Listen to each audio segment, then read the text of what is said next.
cuando cometes algún delito por el cual te toca estar privada de la libertad. ¿Cuál es ese delito? ¿Qué pasó? ¿Y cuánto tiempo estuviste privada de la libertad? Bueno, Bella, cuando yo ya empecé a crecer, pues ya todos estos maltratos, toda esta cosa, pues yo traté de escaparme a los 15 porque pues yo ya veía que los abusos eran más constantes, ¿cierto? Entonces yo ya veía que mi padrastro pues ya como que literalmente a mi mamá ya como que no la quería como mujer, sino pues quería seguir abusándonos a mi hermana y a mí. Entonces yo decía, no, yo me tengo que escapar de alguna manera y pues la verdad ese día yo me fui a trabajar y pues yo vendía y limoneaba en en los buses porque en los tiempos no había Transmilenio. Y yo limosneaba y eso también es una reflexión que yo quiero hacer porque muchas mujeres, muchas personas nos sentimos identificadas cuando vemos un niño. Cuando tú ves un niño en la calle, ¿qué quieres hacer? Ayudarlo, ¿cierto? Entonces algo similar me pasaba a mí. Yo no tenía cabellito, ese cabello yo lo vine a tener después de los 15, porque mi padrastro mantenía calvita, o sea, calva, y pues sin dientes, toda golpeada y todo, para que la gente le diera como pesar y me diera plata. Entonces yo me entraba para los restaurantes a comer, a pedir. Y la gente me daba que el almuercito, que la platica, y en la esquina me estaba esperando el tipo para quitarme la plata. Entonces eso también es una reflexión porque a los niños no hay por qué darle plata, gota. La verdad, a los niños no hay por qué darles plata. A los niños si les queremos de ayudar, ayudémoslos llamando al bienestar familiar, a alguien que los ayude de verdad. La verdad, si una mujer permite que un man mande a sus hijos a pedir es porque es una mujer que permite todo. Y en esos tiempos mi padrastro me mandaba mucho a limosnear porque me daban y pues después me quitaba la plata, después nos quitaba la comida, si nos regalaban un televisor por la noche ya después iba y lo vendía por droga, o sea todo, nosotros nunca tuvimos nada, nunca tuvimos una muñeca, nunca tuvimos nada, ni un televisor de esos antiguitos, de esos que se, porque todo lo que llegaba a la casa, todo este tipo se lo fumaba. Entonces yo a los 15 años me escapé porque yo dije no, ya los abusos son muy constantes y pues ya conseguí amiguitos y me escapé. Cuando ya cumplí los 18 años, yo ya me escapé, yo iba de vez en cuando a mi casa y ya cuando me escapé a los 18 años, cumplí mis 18, me pegué una rumba ni la más berrionda que perdí mi conocimiento y me acuerdo, entre medio de mis recuerdos, que yo fui a visitar a mi mamá para decirle que yo ya había cumplido los 18 y yo no sé, yo como que estaba trabajando en un restaurante chino y me gané una plata y fui a llevarle algo a mi mamá. Y me encuentro a este tipo pegándole, volviéndola una nada, tenía otra vez sus ojitos negros, tenía otra vez su cara golpeada. En todo el momento que recuerdo a mi mami, nunca la recuerdo a ella feliz. Todos mis recuerdos son tristes, son llorando con su cara maltratada. Ese día también estaba pasando pues lo mismo, el maltrato, el golpe, no sé qué, y yo como que en el momento el tipo se iba a venir como que a darme otra vez cuchillo, porque pues por esto son mis manitos así tan lastimadas, porque yo siempre me agachaba así, el tipo me daba así con el cuchillo, y como que venía a darme, yo no sé cómo saqué valor, yo no sé, y si entiendo que porque dicen que el trago da valor, pues sí, me dio mucho valor, porque yo no sé cómo en el momento me le tiré, no me recuerdo cómo esto, lo único que me recuerdo es que yo lo estaba metiendo así dentro de la taza y le estaba dando, y le estaba dando, y le estaba dando, y cuando ya me desperté, ya estaba en una estación, me estaban procesando por tentativa de homicidio. Me tenían detenida y como pues era una chica, o sea, era una chica recién cumplía los 18, no me quisieron dar privilegios de nada, sino me mandaron de una para la cárcel por tentativa de homicidio predeterminado. Como si yo fuera planeado, según ellos, o sea, como si yo fuera planeado haberle hecho lo que le hice a mi padrastro, pero todo lo que él nos hizo nunca fue válido, o sea, para él nunca hubo justicia. ¿Tú contaste los años que sufriste abusos de parte de él? Sí, claro, la fiscalía estaba testimoniado porque los abusos que yo tenía hacia él, ¿por qué? Pero pues que ya, o sea, literalmente lo que ellos me decían era que porque yo ya había cumplido los 18, yo ya como que esa condena ya para él no valía o no entendía por qué no lo hacían. El hecho fue que yo resulté condenada por tentativa de homicidio. Ahí duré casi una condena de 8 años me dieron a mí, pero pues gracias a Dios solo hice 4 años y 6 meses por buen comportamiento y porque pues yo trabajaba y hacía cosas allá en la cárcel diferentes. ¿Cómo fueron esos 4 años en la cárcel? ¿En qué trabajabas?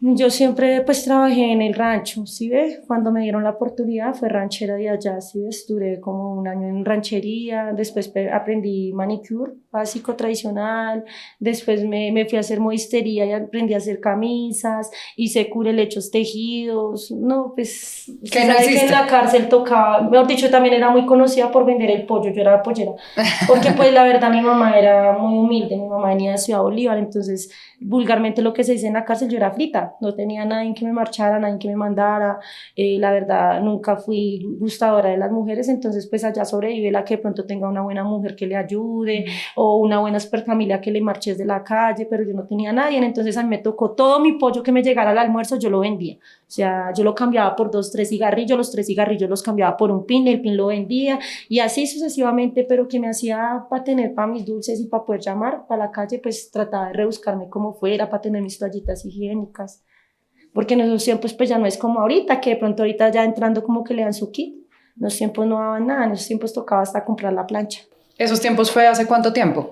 Hace ya 10, 12 años. ¿Qué te queda de esos 4 años que estuviste privada de la libertad? Algo, digamos que algo en cuanto a tu propia libertad, en cuanto a lo que sufriste estando. Mira cómo es la vida y es, tú estabas en libertad en tu casa, no estabas condenada por nada en ese momento, no estabas privada de la libertad, pero no tenías eso. No tenías la libertad, estabas sufriendo abusos, estabas sufriendo cosas muy fuertes. Y ahora cuando estabas privada de la libertad por un delito que cometiste después de tantos años de haber sufrido estos abusos, que era esa sensación que me imagino que había muchos sentimientos encontrados por todo lo que habías vivido, que tú sentías en la cárcel en ese momento. ¿Te sentías también libre de pronto? ¿Te sentías un poco tranquila de estar en ese espacio? Sí, me sentía tranquila porque no estaba sabiendo de tantas cosas que pasaban en la calle, pero tenía rabia conmigo misma. Tenía mucha rabia. Tenía rabia conmigo mismo porque en esos tiempos no sabía lo que iba a pasar en el futuro, ¿cierto? Porque si fuera sabido que lo que iba a pasar en el futuro, creo que me fuera hecho condenar bien condenada. Y yo sí creo que me fuera matado a mi padrastro. Y creo que lo fuera pagado con mucho amor. Y creo que si me dijeran 10.000 veces que 10.000 veces lo iría a pagar. Porque si yo fuera ese día acabado con él, mi mamá estaría viva. Y de pronto no fuera sido el comienzo de tantas más tragedias, porque por él tengo a mi hermana metida en un centro psiquiátrico, por él tengo una sobrina que en esos tiempos no estaba llamada a este mundo. Bueno, pero no lo hiciste y creo que fue lo mejor que te pudo haber pasado también. Hoy estás en libertad y hoy estás con tu hija y ya nos vas a contar todo lo que has hecho fue lo mejor de mi vida. Después de eso. Ahí estás 4 años, cobras la libertad y ¿qué pasa después de eso? ¿Cómo es tu vida en ese año y en esos tiempos? Y me imagino que ahí es donde pasa lo de tu mamá. Sí, claro, yo salgo y pues bueno, yo ya no quería volver a mi casa porque pues yo ya me sentía que ya había conocido una calle más áspera que era la cárcel, ya me sentía muchas cosas porque yo todos los días aprendía en la cárcel cómo pararme duro. Yo creo que ese fue mi mejor enseñanza, cómo pararme duro a ese man. Yo iba mentalizada a salir y que si volviera a pasar algo, cómo poder hacer y poderme chasquear a ese man. Yo andaba tan ofendida por todo lo que nos había hecho. Pero ahorita, pues en estos momentos he hecho muchos procesos de sanación, pero bueno, volvamos al tema. Cuando yo salí, pues yo ya no quería volver a ver nada de esto, ¿cierto? Ya no quería ver que este man le estaba pegando a mi mami no lo quiso dejar, entonces que el man volvió y la buscó, porque el man estuvo también en la cárcel en unos tiempos, porque por mi caso, como que lo llamaron a esto y por las violaciones le dieron solo 2 años, 2 años por todas las violaciones que nos he hecho, o sea, por haber accedido a una menor de edad, le dieron como solo 2 años, no entiendo por qué pagó tanto. El hecho fue que el man resultó en la calle 2 años después, o sea, yo me fui a pagar 4 años, 8 años y él se fue a pagar como que 4 años y de los 4 años pagó 2 y de los 8 yo pagué 4 años y medio. El hecho fue que cuando yo salí, pues el man como que ya había buscado a mi mami otra vez y como que ya habían vuelto, entonces a mí eso me dio mucha rabia, yo salí fue como endemoniada y que no, y que si me lo encontraba pues iba a pasar lo que ya pasara. Entonces una amiga que me quería mucho de la cárcel me dijo, no, vámonos para Medellín, ella era una paisa y yo le dije, no, pues vámonos para Medellín y nos fuimos para Medellín y allá en Medellín conocí al papá de mi hija, conocí otro mundo, conocí otras cosas, conocí de pronto un mundo que me faltaba, ¿cierto? De pronto porque pues yo me consideraba guerrera, pero allá en Medellín uno conoce a cómo trabajar la calle, hacer muchas cosas y pues bueno, allá me metí también en la vida delincuencial, pues esta chica que yo conocí en la cárcel con la que yo me fui para Medellín, ella era escapera y cosquillera y bueno, le gustaba meterse a los almacenes a sacar cosas y todo, entonces yo ya también conocí al papá de mi hija, al poco tiempo me dejé embarazar, después resulté otra vez aquí en Bogotá y yo como que sí, estaba con él y yo me vine aquí para Bogotá Y aquí en Bogotá, pues, conocimos los dos. No, yo estuve aquí en Bogotá y él estuvo conmigo y en esos tiempos yo me caí otra vez para la cárcel porque andaba con una mercancía de un éxito y me fui embalada otra vez para la cárcel. Y duré como 1 año y Por 16 hurto. meses por hurto en almacenes de cadena. Y me fui a pagar 1 año y medio y en todo ese tiempo estuvo el papá de mi hija ahí apoyándome y pues yendo a la cárcel a visitarme y embarazada yo estaba dentro de la cárcel. Espérate, por favor. O sea, ahí conoces al papá de tu hija en Medellín. Sí, cuando me fui para Medellín. Y bueno, y en ese tiempo quedas en embarazo Sí, señor. y durante, o sea, embarazada cometes el hurto. No, yo no sabía que estaba embarazada. No sabías que estabas Porque yo era embarazada. muy flaquita, yo no tenía barriga, la verdad, yo no sabía ni que yo venía, ya venía una por el camino. No, la verdad, yo no sabía nada, yo era muy planita y la verdad, pues era muy flaca y pues estaba en mi mundo, la verdad no tenía ni idea que estaba embarazada, yo me vine a enterar después de 2 meses de estar en la cárcel. ¿Cómo fue ese momento? Es que allá en la cárcel le daban a uno mucha comida, o yo no sé si le daban comida para engordarse con algo, pero yo ya me veía gorda, pues yo no me veía la barriga, pero sí mantenía como esas náuseas de vomitar, de malestar, dolor de cabeza, y no sé, un día me fui para la enfermería y me dijeron, no señora, usted no está enferma, usted lo que está es embarazada y toca que la cambien es de patio, y me pasaron para el patio 2. ¿Cómo es el patio 2? ¿Qué pasa en el patio En 2? el patio 2. Quiero saber un poco de eso, hablando de las historias de mamá. Si En es... ese patio se ven muchas mujeres hermosas, se ven muchos niños, se ve de pronto, se ven niños encarcelados con uno, viviendo la misma situación que uno por diferentes razones, ¿cierto? Porque pues como de pronto yo llegué la primera vez a la cárcel por un motivo que de pronto en ese tiempo yo lo veía como que bueno, vuelvo y lo hago y vuelvo y lo hago y volvería a hacerlo 10.000 veces.